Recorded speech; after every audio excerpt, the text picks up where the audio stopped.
I think my first idea was as a rather moody, foreign style film, just because I thought it would look brilliant. These great mud flats and, the widow wandering aimlessly, endlessly across them. But it's essentially about a woman going mad and getting out of London and recuperating on the North Norfolk coast, and her thoughts and her processes beyond that, which makes it sound like a very self-involved, rather brow knitting kind of novel, and I don't think it is at all. I actually think it's a very funny book, not least because she's so angry and unapologetic in her tone. She's just got a lovely voice to her, so it was actually very good fun to write and hopefully to read as well. I'll do some research in that, with Widow's Tale I talked to women who'd lost their husbands, but quite early on I thought I've got a pretty good idea what I'm doing, or what her voice is and what her experiences might be. And inevitably you draw in elements from your own life, so there are certain attributes that she has or experiences that she's had which are, they're not exactly the same as mine, but they're shared to some degree, so you just think, oh, that's something I've always wanted to use in a novel, I'm going to give it to her, she can suffer it as well.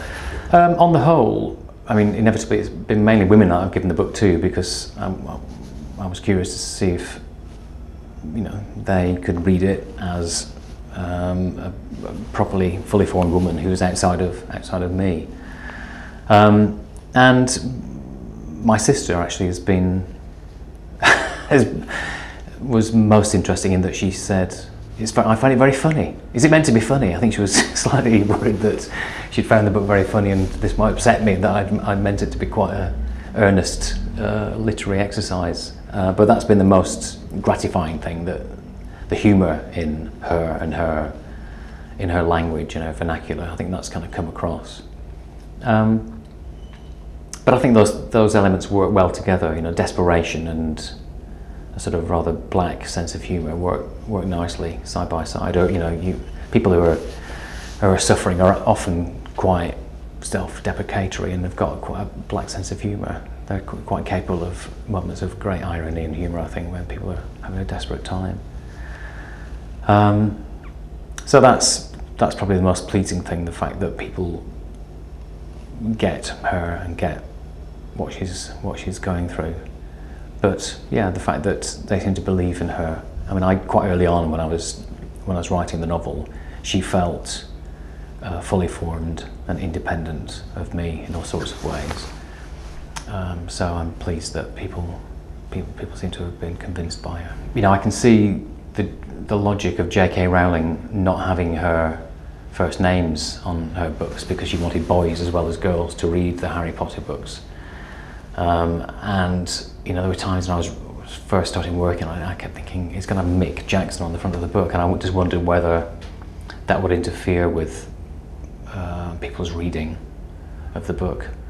So yeah, no, I did worry about it, but it's too late now. What can I do? Other people are going to read it and enjoy it and be convinced, or they're not, and that's out of my hands. But I do find, and this happened with the first book as well, I do find myself talking about her as an individual, as an absolute individual outside of myself and outside of the origins that she had, and I think that's a good sign. So I'm happy for her and her story to sort of go out there. It's an odd thing having a book published, because there comes a point where you do have to kind of it sounds very grand, but you do have to let it go, and people are going to read it and interpret it and enjoy it and not enjoy it in their own sweet way, and there's nothing you can do about that.